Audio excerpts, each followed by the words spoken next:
Photographe depuis 10 ans, c'est une artiste passionnée. Alors qu'un événement grave bouleverse sa vie, la photographie joue un rôle positif sur sa guérison et son moral. Elle est avec nous pour le raconter et nous expliquer ce qu'est la photothérapie. Marine Bazin.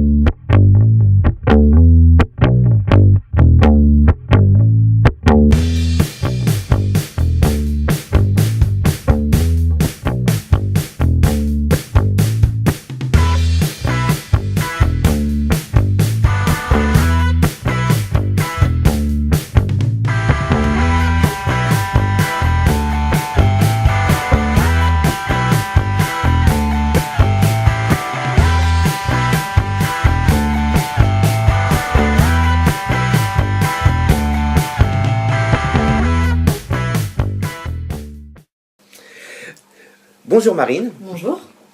Donc Marine, je t'ai préparé... Alexia Perchand, qui est cette photographe qui a inventé ce concept, vous parliez de lâcher prise avec Ségolène Royal, c'est exactement ça. En fait, Alexia Perchand est une photographe qui est très rompue à tout ce qui a trait à la psychologie, puisqu'elle a fait pour elle-même beaucoup d'études de psychologie, lui est dans mon manuel, et elle a réalisé que quand elle arrivait à faire lâcher prise aux gens qu'elle prenait en photo, qu'ils apparaissaient sur le cliché qu'elle allait prendre d'eux d'une manière tellement naturelle, tellement eux-mêmes, que ça leur permettait à ces personnes de se redécouvrir, voire de s'aimer mieux, de trouver leur force et leur qualité. Le but, c'est la connaissance de soi. Et c'est surtout prendre conscience que toute sa vie, on se construit à travers le regard des autres. J'avais perdu mon identité. Je rejetais mon corps. Je n'avais plus la notion de mon image. On a pris rendez-vous pour ma toute première séance dans un esprit boudoir. C'était assez difficile parce que j'avais du mal à me dévoiler, à me montrer. Quand Hélène m'a montré les photos, je me suis pas reconnue. Elle avait réussi à faire ressortir tellement de féminité, d'émotion et de douceur, ça pouvait pas être moi. L'expérience m'a tellement apporté. Donc voilà, Marine, il a fallu que je regarde ce qu'était la photothérapie. Donc le premier documentaire que j'ai regardé, on parle de photothérapie et on parle de photosynthèse et que le corps est avant tout, comme Einstein l'a précisé à un moment donné, le corps est un soleil et une lumière. Et là je me suis dit, non, on n'est pas parti sur le même sujet. Donc c'est le soin par la lumière.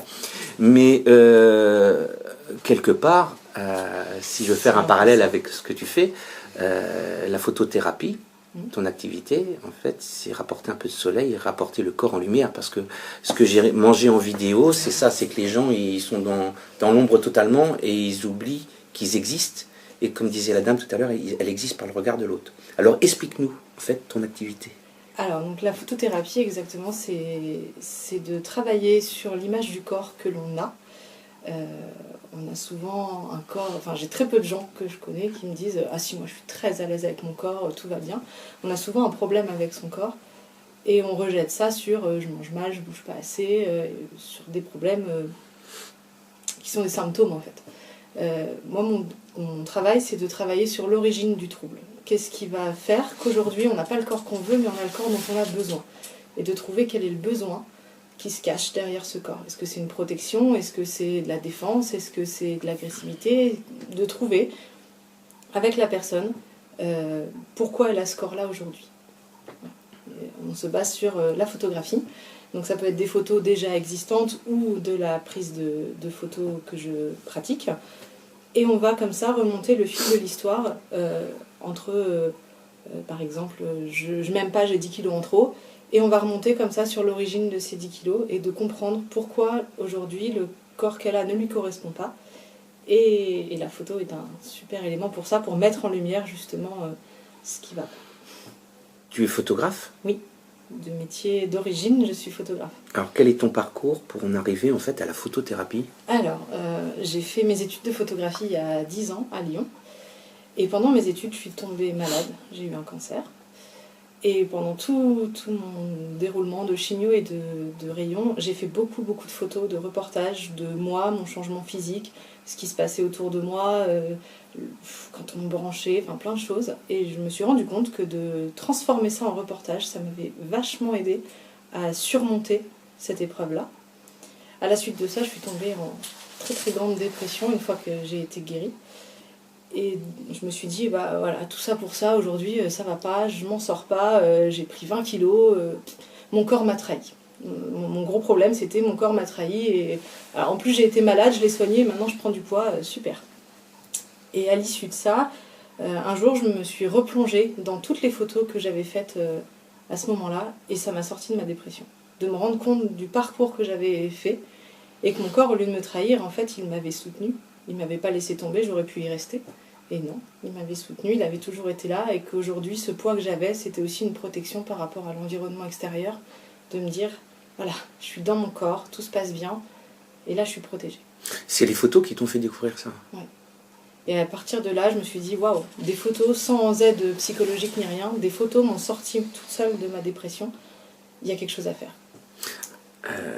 Une question, est-ce que c'est parce que tu as un œil de photographe que tu as vu ça à travers tes photos, ou est-ce que tu apprends aux gens à découvrir comment analyser une photo, parce que on se voit sur des photos, on est tous à faire des photos, on fait des selfies maintenant, on fait plein de trucs. On fait des selfies tous les deux. Oh oui. Mais c'est pas le sujet, enchaîne. Ah bon, d'accord. Sur une photo, on se voit sans se voir. Il y a plein de gens qui voient des centaines de photos d'eux sans jamais se regarder. Et moi, le but, c'est de les mettre face à leur photo et qu'on parle de la photo. On se regarde vraiment, c'est vrai quand on se regarde même dans un miroir, sans forcément faire de photos, qui se regarde dans un miroir sans faire une grimace, sans bouger la tête, vraiment de face, d'une expression totalement neutre, très peu de personnes. Moi, mon but, c'est de vous mettre face à votre photo, et quand vous êtes face à la photo, il n'y a plus moyen de mentir en fait.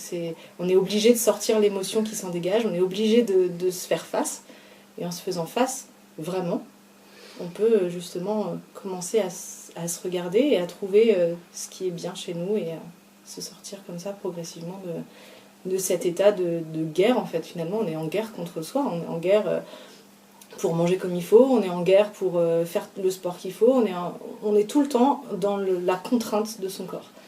Bon, le but, c'est que ça soit un allié et de se rendre compte que c'est pas une guerre, c'est une protection. Son corps, il est là, c'est notre meilleur ami. Beaucoup de femmes ont été éduquées dans le côté sois belle et tais-toi. Surtout la jeune génération. Ouais. Avec Instagram notamment, tout ça, l'image est devenue quelque chose de... Il faut paraître bien. Donc du moment qu'on cache son malheur, qu'on a un beau sourire et qu'on fait comme si tout allait bien, si sur la photo on est bien, c'est que ça va. Sauf que... non. C'est marrant parce qu'on arrive, quand on voit tout ce qu'il y a on parle d'Instagram, on parle de Facebook, etc. Donc on voit les gens qui mettent des vidéos, ils n'ont pas tellement le regard sur ce qu'ils font, parce que s'ils l'avaient, je pense qu'il y a 90% de ce qui est publié qui ne le serait pas. Donc c'est à contre-courant, en fait. Tu vas faire fermer Facebook? Non, pas du tout. Non, ce genre de réseaux sociaux, c'est plus c'est du paraître, c'est vraiment juste montrer quelque chose. Ça s'injecter une certaine part de sérénité justement au biais de cette culture qui existe. Voilà, tout ce qui est filtre, voilà, on met souvent un filtre Instagram, on se filtre. On filtre notre regard pour paraître bien et on ne se regarde pas vraiment soi-même. Donc c'est vrai que sur les réseaux sociaux, beaucoup de gens trichent. Oui. Il y a des applications maintenant, je pourrais avoir des gros pecs. Voilà, il y a plein d'applications pour se transformer, pour changer sa couleur de cheveux, changer ses yeux, changer plein de trucs. Et du coup, on en oublie qu'est-ce qu'on est vraiment au naturel. Oui. Donc ta démarche, en fait, c'est... sans maquillage, sans rien. Oui, pardon. C'est d'amener les hommes et les femmes, a priori plus des femmes, me semble-t-il. Oui, j'ai beaucoup plus de femmes que d'hommes. Mais à s'accepter comme elles sont. C'est ça. S'accepter comme elles sont, et s'il y a besoin un problème de poids ou un problème de quoi que ce soit suite à une maladie, d'accepter ce qui est, et en s'acceptant se libérer aussi de ce poids qui nous pèse, parce que le temps qu'on passe tous les jours à réfléchir, à se dire oh là là, je suis pas belle, comment je vais m'habiller, comment je vais me coiffer, il y a ci, il y a ça, le temps, l'énergie qu'on dépense là-dedans, à essayer de paraître ce qu'on n'est pas, c'est dingue. Donc le but, c'est aussi de ramener au naturel, de s'accepter et de se libérer de ce poids-là tous les jours qui pèse sur nos consciences. Mais est-ce que tu penses que le paraître est plus important chez les femmes que chez les hommes? Alors chez les femmes, il y a eu au niveau de ces sociétés, je pense. Je pense qu'au niveau de la société, dans le corps d'une femme, on y met la réussite, on y met le succès. Il n'y a qu'à voir les clips de rap où c'est des bimbos, enfin des clips de rap ou d'autres. Hein. L'image de la femme, c'est d'un corps objet en fait. Et pendant longtemps, en plus, les femmes ont été à la maison, elles s'occupent de leur mari, elles s'occupent de leurs enfants, elles n'ont pas de métier, elles n'ont pas de droit au compte en banque, elles n'ont pas de vote. Il y a eu plein de choses qui ont fait que la femme, elle était dans l'ombre. T'as pas des coups de téléphone d'un homme qui t'appelle, qui voudrait pas que ça se sache ou qui...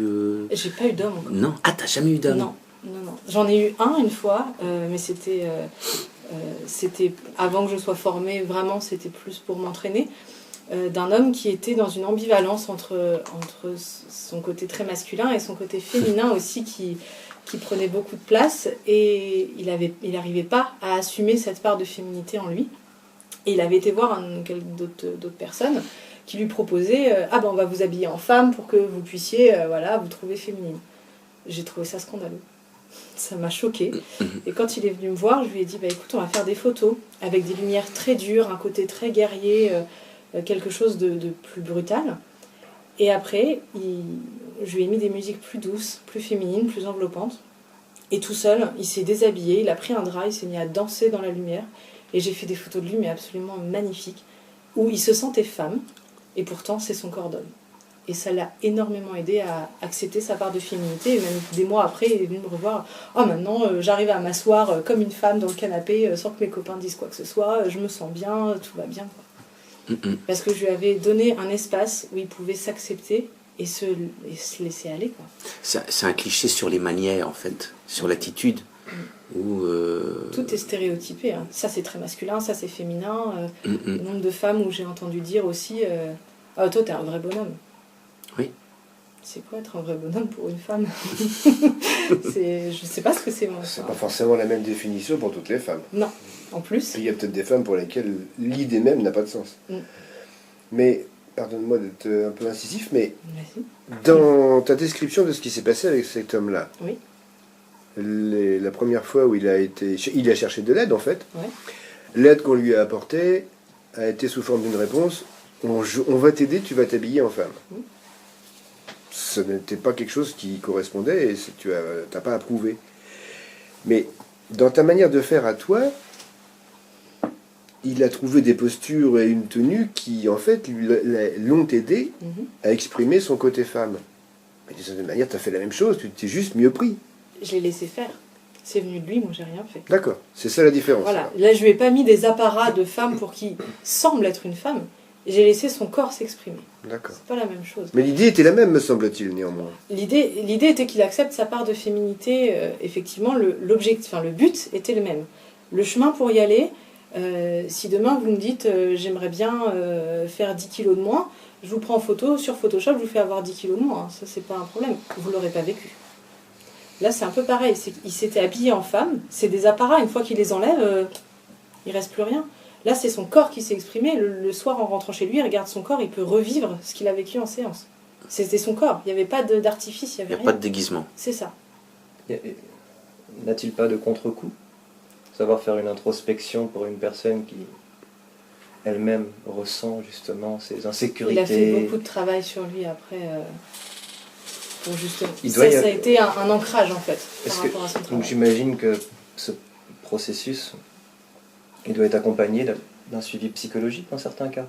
Alors psychologique, en fait ça peut être avec en complément d'une thérapie qui est déjà existante. Sinon moi je ne prends pas que les gens en photo. Il y a vraiment un rendez-vous avant, on discute de l'origine du trouble. Et des fois, je mets 5-6 séances avant de prendre la personne en photo, parce que ce serait trop violent de la confronter tout de suite à son reflet. Certaines introspections, notamment comme celle-ci, peuvent être un petit peu violentes et laisser des séquelles plus tôt. Voilà, c'est que ça peut être un événement traumatisant, plutôt que d'être quelque chose qui va amener à la guérison. Donc, ça peut être... je peux mettre des fois 5-6 séances avant de prendre la personne en photo. On va discuter, on va démêler pourquoi elle n'est pas bien avec son corps. Ce qu'on disait tout à l'heure... en dehors des caméras, ça vient de l'humain aussi. C'est de l'humain, voilà.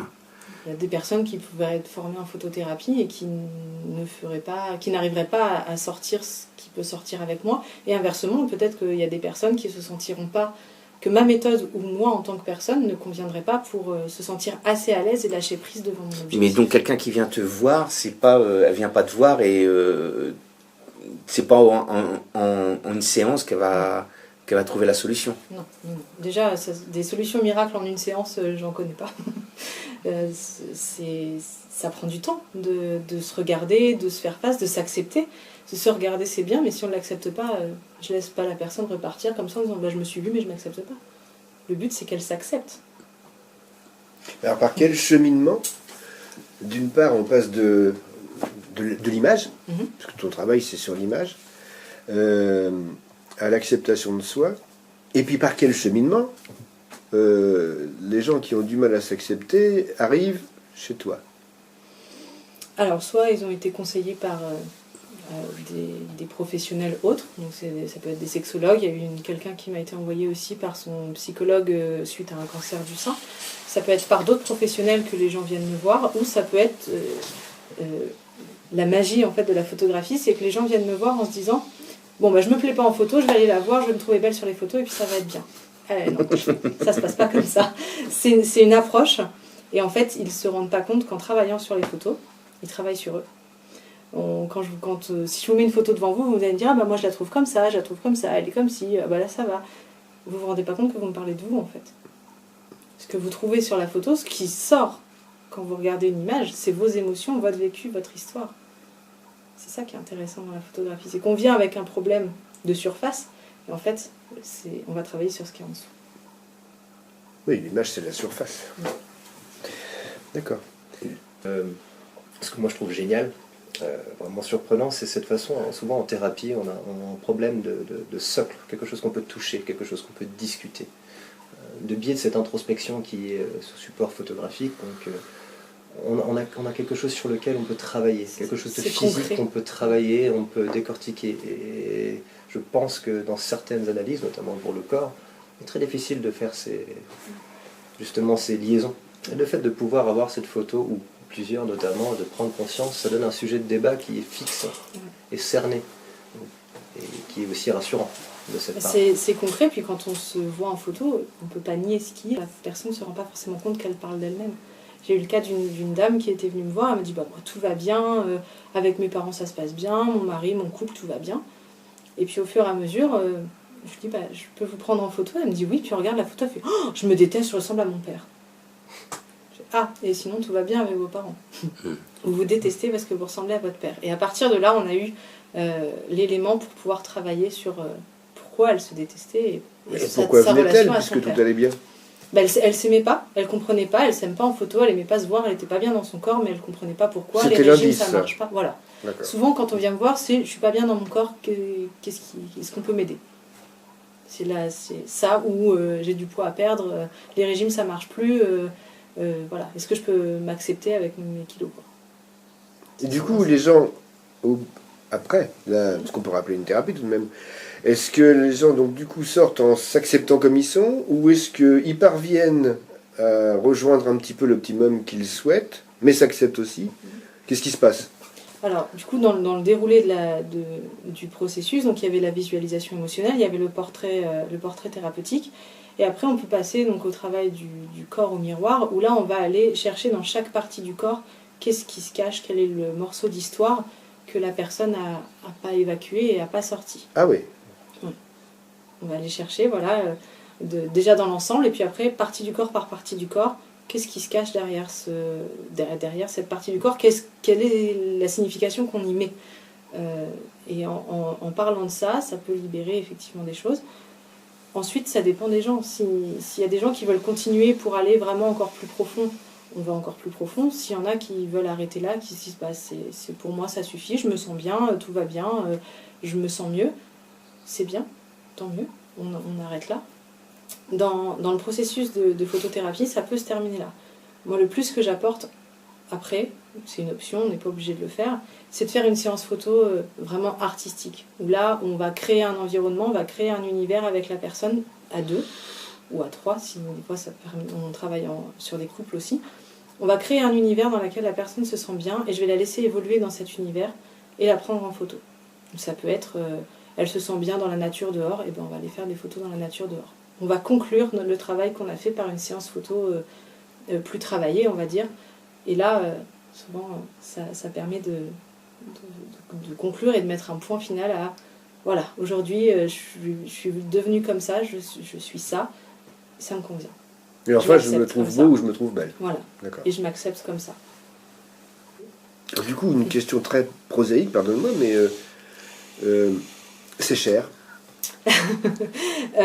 C'est 60 € la séance, sachant qu'une séance peut durer 1 heure, 2 heures. Je ne plaque pas mon tarif en fonction du temps que je passe, mais c'est en fonction de la séance.